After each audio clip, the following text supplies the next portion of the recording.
John John Darren को दिखा रहा था कि साइड स्ट्रोक कैसे सबसे बढ़िया तरीके से दिया जाता है। तभी नया भर्ती अभ्यास यार्ड में दाखिल हुआ। आपके पैर एक दूसरे से दूर होने चाहिए, उसने आग्रह किया। आप अपना संतुलन नहीं खोना चाहते। यह अच्छा है।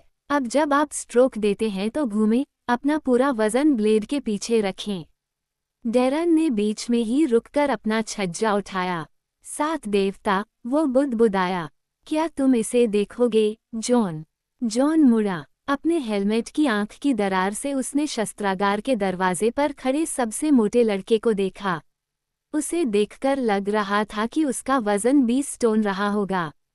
उसके कढ़ाईदार सरकोट का फर कॉलर उसकी ठुड्डी के नीचे खो गया था। पीली आंखें एक बड़े गोल चांद जैसे चेहरे पर घबराहट से हिल रही थीं, और मोटी पसीने से तर उंगलियां उसके डबलेट के मखमली कपड़े पर खुद को पोंछ रही थीं।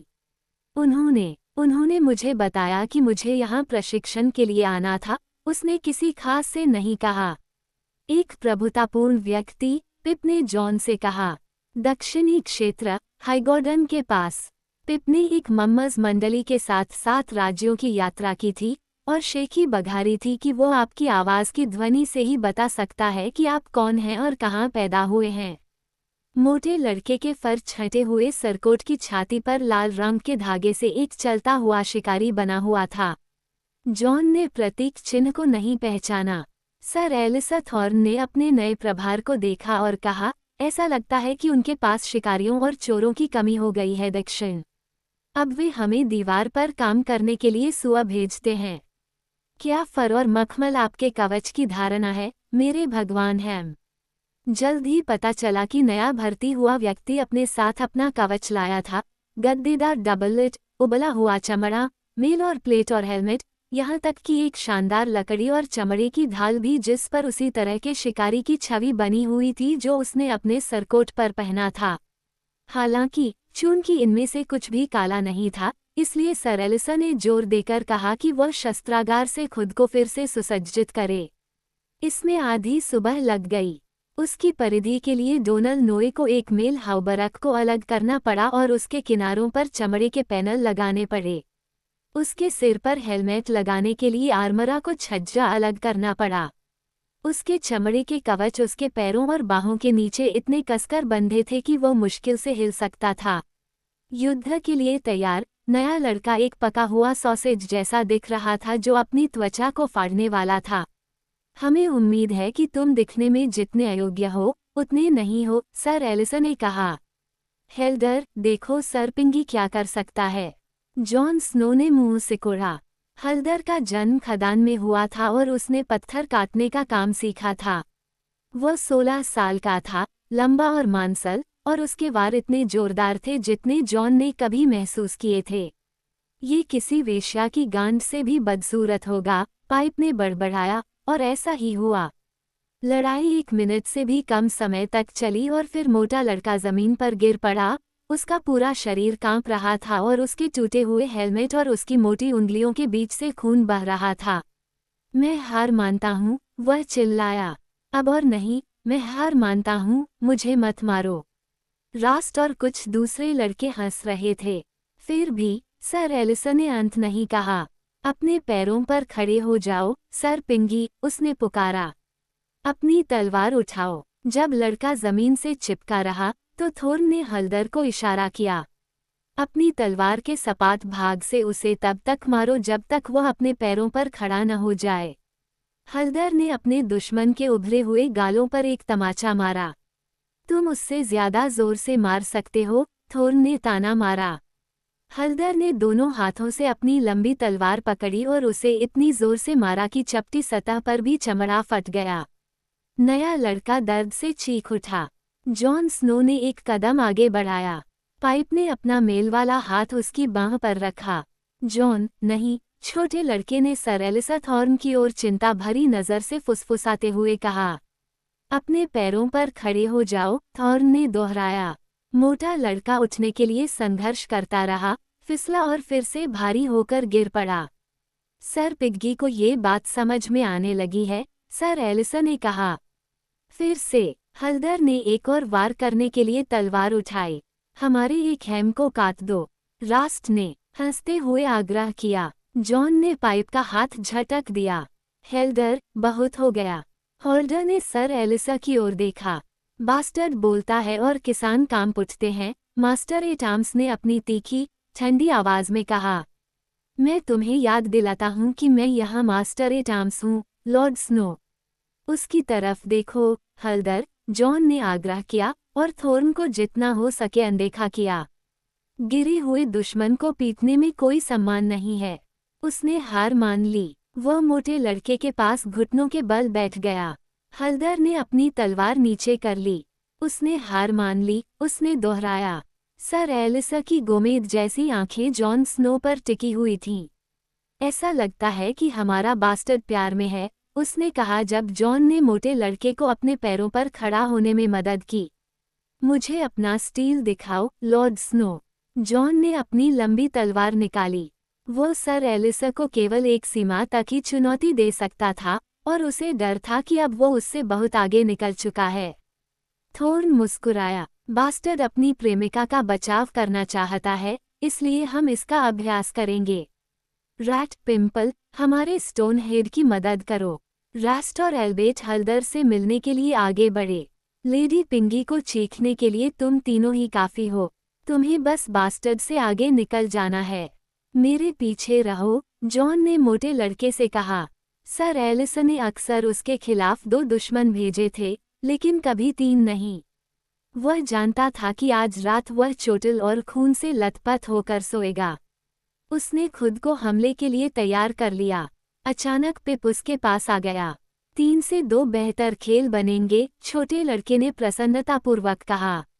उसने अपना छज्जा गिरा दिया और अपनी तलवार बाहर निकाल ली। इससे पहले कि जॉन विरोध करने के बारे में सोच पाता, ग्रीन ने तीसरा हमला करने के लिए कदम बढ़ा दिया। यार्ड में मौत जैसी शांति छा गई थी। जॉन सर एलिसा की आंखों को महसूस कर सकता था। तुम इंतजार क्यों कर रहे हो? उसने रास्ट और दूसरों से एक ऐसी आवाज में पूछा जो भ्रामक रूप से नर्म हो गई थी, लेकिन जॉन ही पहले आगे बढ़ा। हल्दर ने मुश्किल से अपनी तलवार समय पर उठाई। जॉन ने उसे पीछे की ओर धकेला, हर वार पर हमला किया, बड़े लड़के को पीछे की ओर रखते हुए। अपने दुश्मन को पहचानो, सर रॉड्रिक ने उसे एक बार सिखाया था। जॉन हल्दर को जानता था, वह बहुत मजबूत था लेकिन धैर्य की कमी थी, बचाव के लिए कोई स्वाद नहीं था। उसे निराश करो और वह खुद को खुला छोड़ देगा, सूर्यास्त की तरह निश्चित। स्टील की खनक पूरे यार्ड में गूंज उठी, क्योंकि दूसरे लोग उसके चारों ओर लड़ाई में शामिल हो गए। जॉन ने अपने सिर पर एक क्रूर घाव को रोका, तलवारों के आपस में टकराने से उसके हाथ में झटका लगा। उसने हल्दर की पसलियों पर एक साइड स्ट्रोक मारा और उसे दर्द की दबी हुई कराह के साथ पुरस्कृत किया गया। काउंटर स्ट्रोक ने जॉन को कंधे पर मारा। चेनमेल चरमराया और दर्द उसकी गर्दन तक फैल गया, लेकिन एक पल के लिए हल्दर असंतुलित हो गया। जॉन ने उसके बाएं पैर को उसके नीचे से काट दिया और वह एक शाप और दुर्घटना के साथ गिर गया। ग्रीन जॉन के बताए अनुसार अपनी बात पर अड़ा रहा। उसने एल्बेट को उससे कहीं ज्यादा दिया, जिसकी उसे परवाह थी, लेकिन पाइप मुश्किल में था। रेस्ट पर 2 साल और 40 पाउंड का बोझ था। जॉन उसके पीछे आया और उसने बलात्कारी की कमान घंटी की तरह थाम ली। जब रास्ट लड़खड़ा रहा था, पाइप उसके बचाव में आया, उसे नीचे गिराया और उसके गले पर ब्लेड से वार किया। तब तक जॉन आगे बढ़ चुका था। 2 तलवारों का सामना करते हुए एल्बेट पीछे हट गया। मैं हार मानता हूँ, उसने चिल्लाया।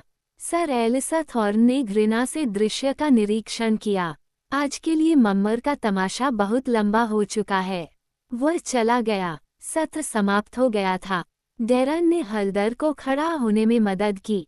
खदान मालिक के बेटे ने उसका हेलमेट उतारकर यार्ड में फेंक दिया। एक पल के लिए मुझे लगा कि आखिरकार मैंने तुम्हें पा लिया है, स्नो। एक पल के लिए तुमने ऐसा किया, जॉन ने जवाब दिया। अपने कवच और चमड़े के नीचे उसका कंधा धड़क रहा था। उसने अपनी तलवार म्यान में डाली और अपना हेलमेट हटाने की कोशिश की, लेकिन जब उसने अपना हाथ ऊपर उठाया तो दर्द के कारण उसके दांत पीसने लगे। मुझे जाने दो, एक आवाज ने कहा। मोटी मोटी उंगलियों वाले हाथों ने हेलमेट को गले से खोला और उसे धीरे से उतार दिया। क्या उसने तुम्हें चोट पहुंचाई? मुझे पहले भी चोटें लगी हैं। उसने अपने कंधे को छुआ और सिहर उठा। उनके चारों ओर यार्ड खाली हो रहा था। खून मोटे लड़के के बालों में उस जगह पर लगा था जहां हल्दर ने उसका हेलमेट फाड़ दिया था। मेरा नाम सैमुएल टाली है, हॉर्न का। वह रुका और अपने होंठ चाटे। मेरा मतलब है, मैं हॉर्न हिल का था, जब तक कि मैं नहीं चला गया। मैं ब्लैक लेने आया हूँ। मेरे पिता लॉर्ड रैंडल हैं, जो हाइगोडन के टायरेल्स के बैनरमैन हैं। मैं उनका वारिस हुआ करता था, केवल। उसकी आवाज़ धीमी पड़ गई। मैं जॉन स्नो हूँ, विंटरफेल का नेड स्टॉक का कमीना। सैमुएल टाली ने सिर हिलाया। अगर तुम चाहो तो मुझे सैम कह सकते हो। मेरी माँ मुझे सैम कहकर बुलाती है। आप उसे लॉर्ड स्नो कह सकते हैं, पिप ने कहा जब वो उनके पास आया। आप नहीं जानना चाहेंगे कि उसकी माँ उसे क्या बुलाती है। ये दोनों ग्रेन और पायपर हैं, जॉन ने कहा। ग्रेन बहुत बदसूरत है, पिप ने कहा। ग्रेन ने गुस्से से कहा, तुम मुझसे भी बदसूरत हो। कम से कम मेरे कान चमगादड़ जैसे तो नहीं हैं। आप सभी को मेरा धन्यवाद, मोटे लड़के ने गंभीरता से कहा। तुम उठकर लड़ने क्यों नहीं आए? ग्रीन ने पूछा। मैं सच में चाहता था। मैं नहीं कर सकता था। मैं नहीं चाहता था कि वो मुझे और मारे। उसने जमीन की ओर देखा। मुझे डर है कि मैं काया हूँ। मेरे भगवान पिता हमेशा ऐसा कहते थे। ग्रीन स्तब्ध रह गया। यहाँ तक कि पिप के पास भी इस पर कहने के लिए कोई शब्द नहीं था, और पिप के पास हर चीज के लिए शब्द थे। किस तरह का आदमी खुद को काया घोषित करेगा? सैमुएल टाली ने उनके चेहरों पर उनके विचार पढ़ लिए होंगे। उसकी नज़र जॉन से मिली और वह डरे हुए जानवरों की तरह तेजी से भाग गया। मुझे माफ कर दो, उसने कहा। मेरा मतलब यह नहीं है कि मैं जैसा हूँ वैसा बनूं, उसने कहा। भारी कदमों से शस्त्रागार की ओर चला। जॉन ने उसे पीछे से आवाज लगाई। तुम्हें चोट लगी है, उसने कहा। कल तुम ठीक हो जाओगे। सैम ने एक कंधे पर से पीछे की ओर देखा और दुखी होकर कहा, नहीं, मैं ऐसा नहीं करूंगा, उसने आंसू पोंछते हुए कहा। मैं इससे बेहतर कभी नहीं कर सकता। जब वह चला गया, तो ग्रीन ने भौहें सिकोड़ लीं। कोई भी कायरों को पसंद नहीं करता, उसने असहजता से कहा। काश हमने उसकी मदद न की होती। क्या होगा अगर वे सोचते कि हम भी कायर हैं? तुम इतने मूर्ख हो कि कायर नहीं हो सकते, पिप ने उससे कहा। मैं नहीं हूँ, ग्रीन ने कहा। हाँ, आप हैं। अगर जंगल में कोई भालू आप पर हमला कर दे, तो आप इतने मूर्ख होंगे कि भाग नहीं पाएंगे। मैं नहीं करूँगा, ग्रीन ने जोर देकर कहा। मैं तुमसे ज्यादा तेजी से भाग जाऊंगा। वह अचानक रुक गया, जब उसने पाइप की मुस्कुराहट देखी और महसूस किया कि उसने अभी क्या कहा था, तो वह भौंचक्का रह गया। उसकी मोटी गर्दन गहरे लाल रंग की हो गई। जॉन ने उन्हें बहस करते हुए वहीं छोड़ दिया और शस्त्रागार में वापस आ गया, अपनी तलवार लटका दी और अपने जर्जर कवच को उतार दिया। कैसल ब्लैक में जीवन कुछ खास पैटर्न पर चलता था। सुबह तलवारबाजी के लिए होती थी, दोपहर काम के लिए। ब्लैक ब्रदर्स ने नए रंगरूटों को कई अलग अलग काम दिए, ताकि वे जान सके कि उनके कौशल कहाँ हैं। जॉन को उन दुर्लभ दोपहरों का आनंद आता था जब उसे लॉर्ड कमांडर की मेज के लिए शिकार लाने के लिए घोस्ट के साथ भेजा जाता था, लेकिन शिकार में बिताए हर दिन के लिए वह शस्त्रागार में डोनल नोए को 1 दर्जन देता था, जबकि एक हाथ वाला लोहार उपयोग से सुस्त हो चुकी कुल्हाड़ियों को तेज करता था, या नोए द्वारा नई तलवार बनाने के दौरान भौंकनी बजाता था। अन्य समय में वह संदेश भेजता था, पहरे पर खड़ा रहता था, अस्तबल की सफाई करता था, तीर चलाता था, मिस्टर इमोन को उसके पक्षियों या बोवेन माश को उसकी गिनती और सूची में मदद करता था।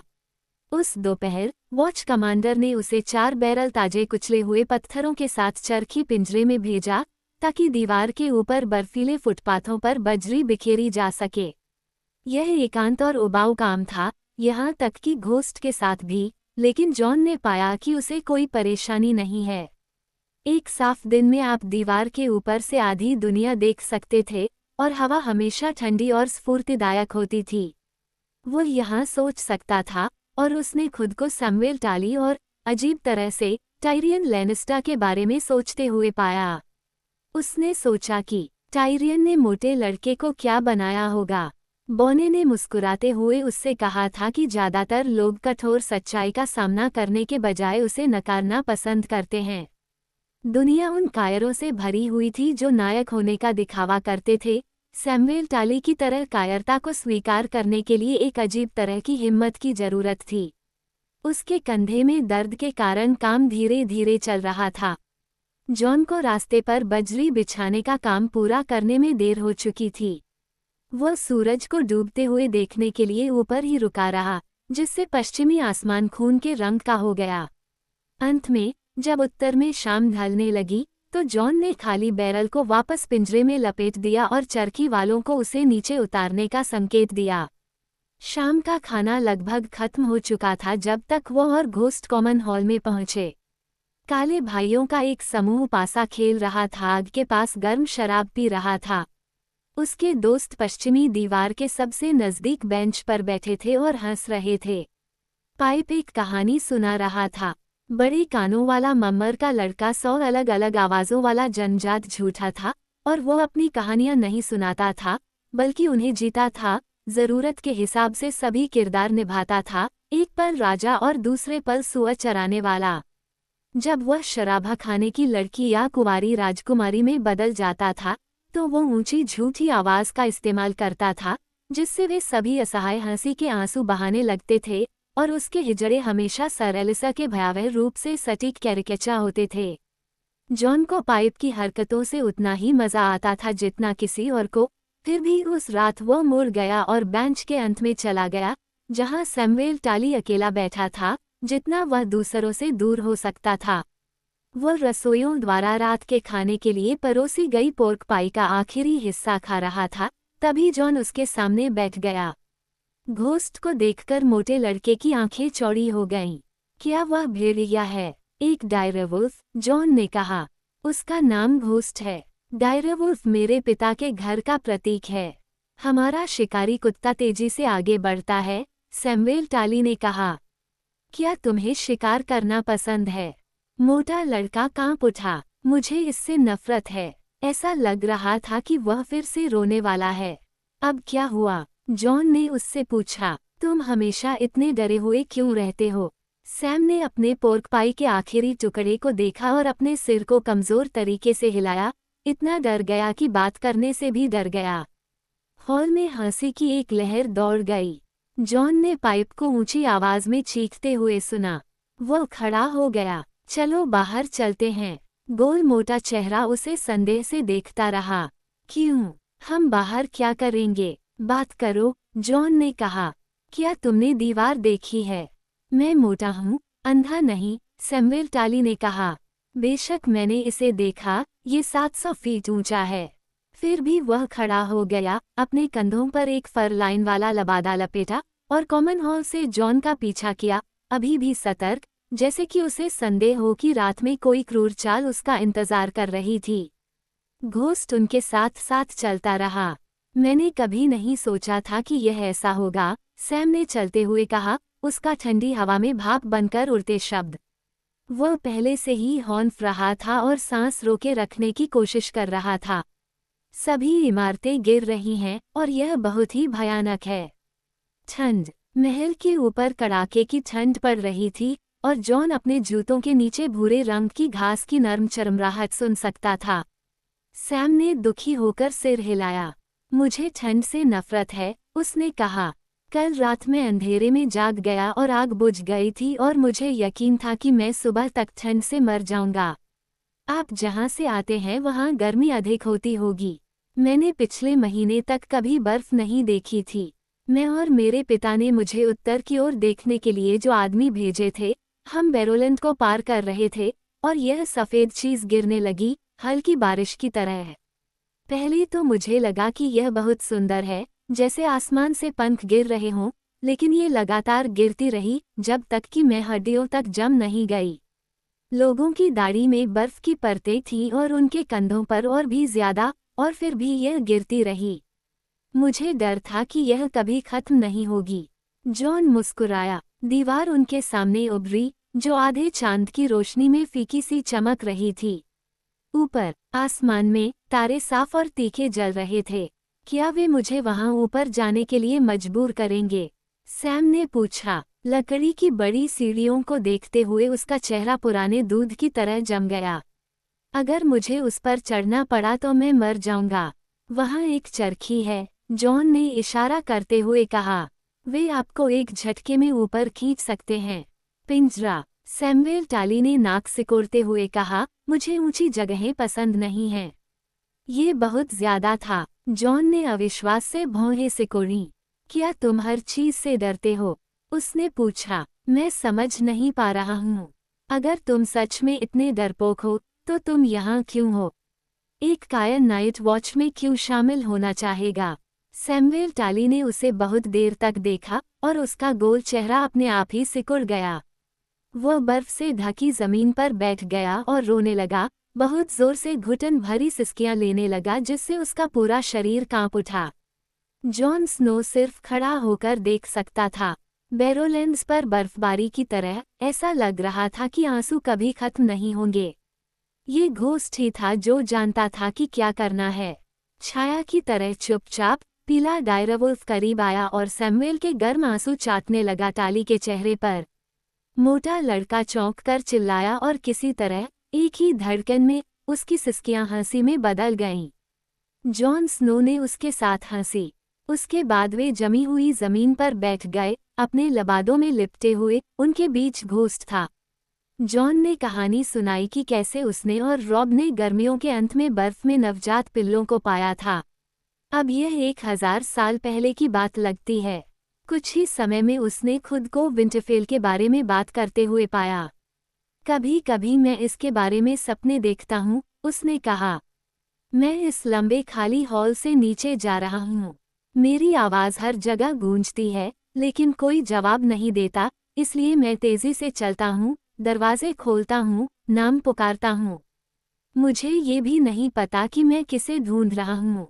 ज्यादातर रातें मेरे पिता की होती हैं, लेकिन कभी कभी रॉब या मेरी छोटी बहन आर्या या मेरे चाचा की होती हैं।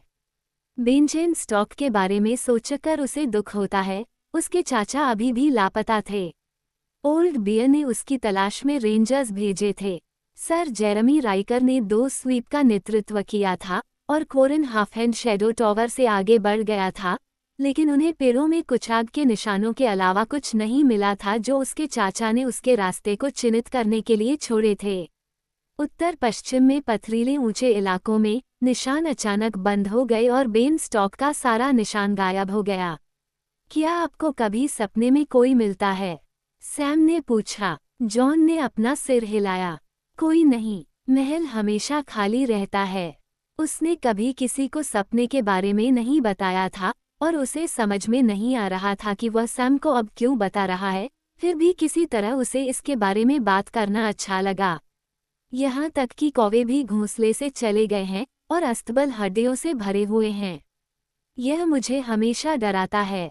मैं फिर भागना शुरू करता हूँ, दरवाजे खोलता हूँ, एक बार में 3 सीढ़ियाँ चढ़ता हूँ, किसी के लिए भी चिल्लाता हूँ, और फिर मैं खुद को तहखाने के दरवाजे के सामने पाता हूँ।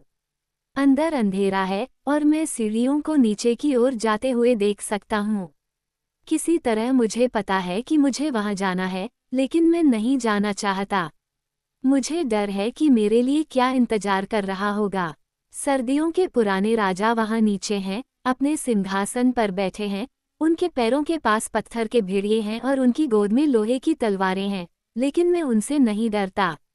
मैं चिल्लाता हूँ कि मैं स्टॉक नहीं हूँ, कि यह मेरी जगह नहीं है, लेकिन यह अच्छा नहीं है, मुझे वैसे भी जाना है, इसलिए मैं नीचे उतरना शुरू करता हूँ। नीचे उतरते समय दीवारों को महसूस करता हूँ, रास्ते को रोशन करने के लिए कोई मशाल नहीं है।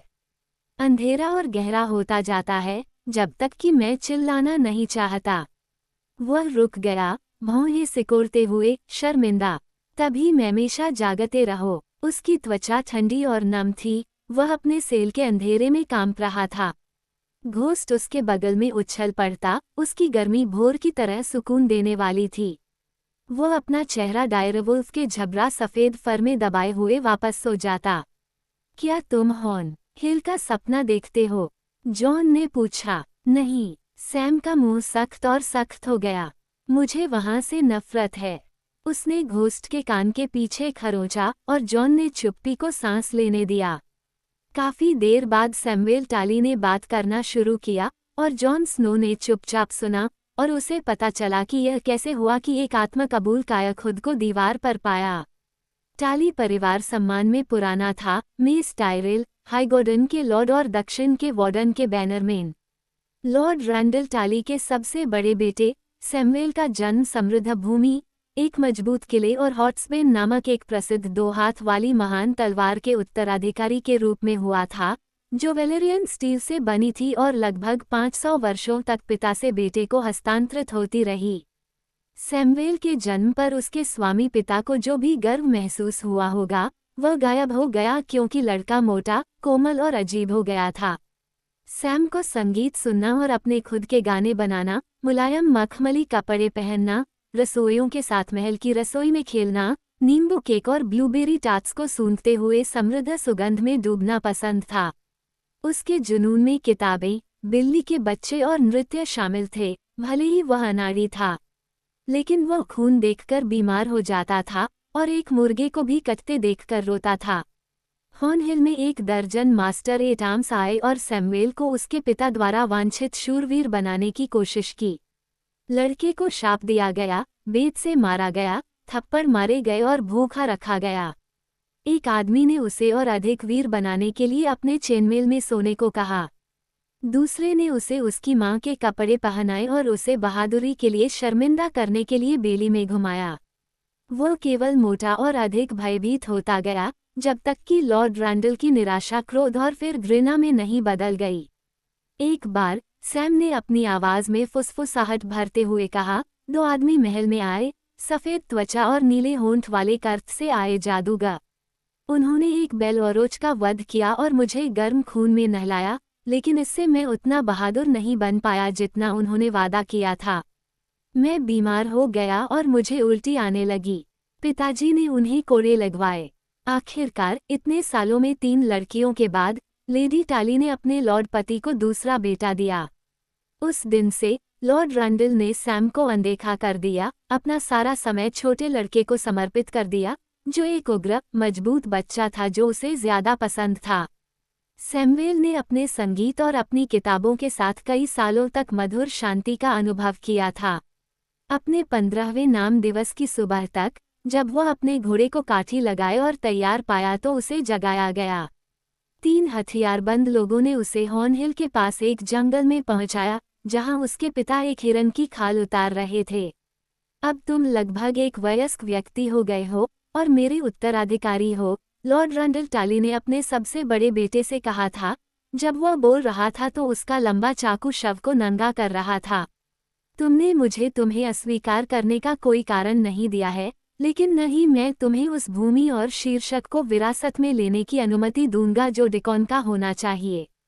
हॉट्सबेन को उसे चलाने के लिए पर्याप्त मजबूत आदमी के पास जाना चाहिए, और तुम उसके मूठ को छूने के योग्य नहीं हो। इसलिए मैंने फैसला किया है कि तुम आज ही घोषणा करोगे कि तुम काला लेना चाहते हो। तुम अपने भाई की विरासत पर सभी दावों को त्याग दोगे और शाम होने से पहले उत्तर की ओर चल पड़ोगे। अगर तुम ऐसा नहीं करते तो कल हम शिकार करेंगे और कहीं जंगल में तुम्हारा घोड़ा लड़खड़ा जाएगा और तुम मरने के लिए काठी से फेंक दिए जाओगे, या मैं तुम्हारी माँ से यही कहूँगा। उसके पास एक औरत का दिल है और वह तुम्हें भी प्यार करती है, और मैं उसे दर्द नहीं देना चाहता। कृपया यह मत सोचो कि यह वास्तव में इतना आसान होगा। अगर तुम मेरी अवज्ञा करने के बारे में सोचो, मुझे इससे ज्यादा कुछ भी अच्छा नहीं लगेगा कि मैं तुम्हें सुअर की तरह शिकार करूं। उसकी बाहें कोहनी तक लाल हो गई थीं जब उसने खाल उतारने वाला चाकू एक तरफ रख दिया।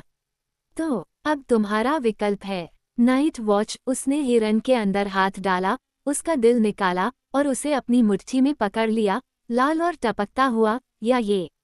सैम ने शांत, बेजान आवाज में कहानी सुनाई, मानो ये किसी और के साथ हुआ हो, उसके साथ नहीं।